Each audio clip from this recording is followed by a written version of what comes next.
My wife said, "Stop trying to be romantic. It is pathetic." After I spent 3 hours cooking our anniversary dinner, I set down the wine and started blowing out every candle, one by one. Sarah called me crying at 2 a.m. 3 months later. "Please, Michael. I made a terrible mistake. I need you back. I cannot afford this without you." So I am Michael, 34 years old, married to Sarah, who is 31 for 5 years. She makes about $54,000 in marketing. I make $135,000 as a financial analyst. We live in a nice house in a decent suburb that I put the $95,000 down payment on. Last month was our 5th anniversary. I wanted to make it special since we had been going through a rough patch. Took the day off work, went to 3 different stores to get everything perfect. Spent 3 hours making herb-crusted salmon, which is her favorite, roasted asparagus, with garlic homemade chocolate souffle that took forever to get right. Got a bottle of that Pinot Noir. She loves that, costs $80. Set up maybe 30 candles throughout the dining room, got fresh white roses from the farmer's market. The whole room looked like something from a romance novel. I was genuinely excited. Thought maybe this would help us reconnect, you know. Sarah walks in around 7 p.m. with her sister Jessica and best friend Amanda. They were supposed to just drop by quickly before girls' night. I am putting the final touches on the table, lighting the last few candles, when I hear Sarah's laugh from the doorway. "Oh my God, Michael. Stop trying to be romantic. It is pathetic. You look desperate." The room went dead silent. Jessica's face went white, and she actually whispered Sarah like she couldn't believe what she had heard. Amanda wouldn't even look at me, just found something fascinating about her shoes, but something just broke in me during those 30 seconds. 5 years of marriage. And this is how she talks to me in front of people. "What are you doing?" Sarah asks, as I start methodically blowing out every single candle. "Stopping," I said, my voice weirdly calm as I gathered up the roses. "You just taught me something valuable. Romance is pathetic when it is one-sided, so I am done being pathetic." I walked right past all 3 of them, tossed the roses directly in the kitchen trash, and pulled out my phone. "We can eat like roommates from now on. Tony's Pizza or that Chinese place." Her face went through like 5 different expressions. Confusion, then annoyance, then this weird panic when she realized I wasn't playing whatever game she thought this was. She expected me to grovel, apologize, maybe get defensive. Instead, I had just stopped. Jessica grabbed her purse. "We should go."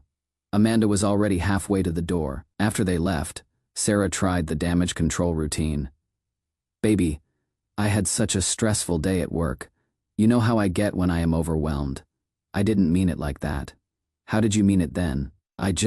You were being a lot. It felt like pressure." "Pressure to what?" "Acknowledge that your husband loves you." She couldn't answer that. I ordered pizza and ate it in the living room while she sat in the kitchen staring at the elaborate meal getting cold. Update 1: You guys blew up my messages asking for updates. Buckle up because it has been a wild month. Here is what Sarah didn't know about the man she just humiliated. I am literally a financial analyst specializing in forensic accounting. I track money flows, build fraud cases, and document everything for federal audits.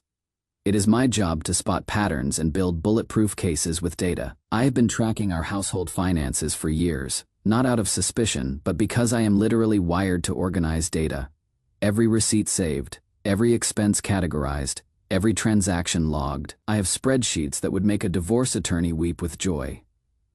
The numbers painted a crystal clear picture. I pay 81% of our shared expenses, which comes to $127,000 over 5 years. Sarah contributes 19%, which is $29,000 over 5 years. I have spent $52,400 on romantic gestures like flowers, surprise dates, weekend trips, jewelry, concerts. Sarah's romantic contributions over 5 years comes to exactly $0.00. After anniversary night, I went full operation roommate. Every shared expense gets split exactly 50-50. Documented in a shared Google Sheet with Venmo requests sent immediately. Week 1 was fascinating to watch. Sarah actually seemed relieved. I heard her on the phone with her mom. "He is finally chilling out and giving me some breathing room. It is so much better this way, Mom. Like, I can just exist without constantly being, I don't know, pursued." She said this loud enough for me to hear from the kitchen. probably wanted me to react. Week 2 is when reality started creeping in. Her car needed $380 in brake work, something I would have automatically handled before. "Babe, can you help with the car?" she asked. I would suggest setting up a payment plan with the shop. They usually do 0% financing. Her face was confused. "But you always handle car stuff." I handled car stuff when we were a team. Roommates handle their own transportation. When she mentioned wanting to try that new steakhouse downtown, I asked if they took separate checks before making reservations. When she needed new work clothes, I didn't offer to take her shopping like I used to. Week 3 brought the complaints. "You used to ask how my presentation went. You don't tell me I look nice anymore. Are you planning to stay mad forever?" I am not mad, Sarah. I am just not pathetic anymore. There is a big difference. What is that supposed to mean? It means I am not going to beg for affection from someone who finds my affection pathetic. The woman who had gotten comfortable living off someone else's income was suddenly discovering what $54,000 actually covers after taxes and her personal expenses. Turns out, not much when you are used to a lifestyle subsidized by someone making 2.5 times more. But here is where it got interesting.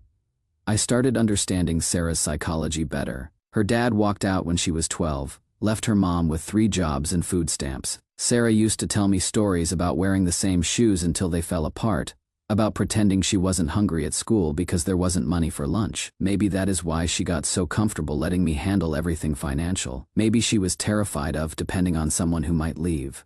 So she kept me at arm's length emotionally while enjoying the security I provided. Understanding it doesn't excuse 5 years of taking me for granted, but it explained the pattern. Update 2. The mask didn't just slip. It got ripped off and stomped on. This started when Sarah's coworker Emma reached out through Instagram. We had hung out as couples before, and Emma always seemed cool. Turns out she was doing me a solid. "Hey Michael, I hope this isn't weird, but I thought you should know what Sarah's been saying at work about your situation." Apparently Sarah had been painting a very different picture at the office. According to Sarah's version, I was financially abusing her by suddenly demanding she pay half of everything, and I was withholding affection and intimacy as punishment because she had asked for a little space in the relationship. Emma had been listening to this for weeks and finally couldn't take it. "I have seen how you guys are together.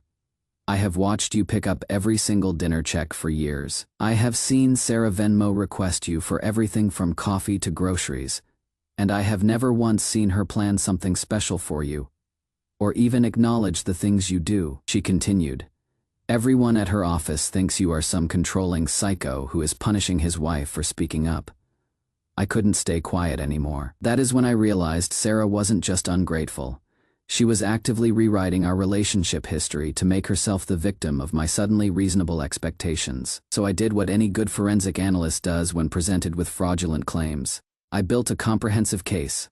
Thursday night, Sarah came home with her serious face on. "Michael, we need to talk. This has gone on long enough." She sat down at the kitchen table like she was about to conduct an intervention, clearly expected me to cave under pressure, apologize for my childish behavior, and return to our previous dynamic where I did everything, while she contributed nothing. Instead, I pulled out my laptop and opened the financial analysis I had prepared. "You are absolutely right, Sarah. We do need to talk. Let me show you some numbers." Her face immediately shifted. "I don't want to see your stupid spreadsheets." "These aren't stupid spreadsheets. This is 5 years of our financial partnership documented with the same precision I use for federal fraud cases." I turned the screen toward her and walked through the data. Monthly expense breakdowns showing exactly who paid for what. Every romantic gesture I had made, documented with specific dates, locations, and costs. Her contributions versus mine across every category: household expenses, entertainment, gifts, travel, everything. In the past year alone, I spent $8,400 on romantic gestures, date nights at nice restaurants, surprise weekend trips, flowers delivered to your office, jewelry for your birthday concert tickets, that spa day for your promotion. $8,400 of my income dedicated to making you feel special and appreciated. Sarah was staring at the screen, her face getting redder by the second. "Now, Sarah, I want you to think carefully and answer this question. When was the last time you did something romantic for me?" When was the last time you surprised me with anything? When was the last time you made me feel special or appreciated? The silence that followed was deafening because we both knew the honest answer was never. Not once in 5 years. I show love differently. She finally exploded, but her voice cracked. How exactly do you show love, Sarah? By accepting everything I do for you without any reciprocation whatsoever. By criticizing the way I express love while offering absolutely nothing in return. You are being ridiculous. You cannot just assign dollar amounts to love. You are right, love isn't transactional, but effort is measurable, care is demonstrable, and according to this data, I have been in a one-person relationship for 5 years.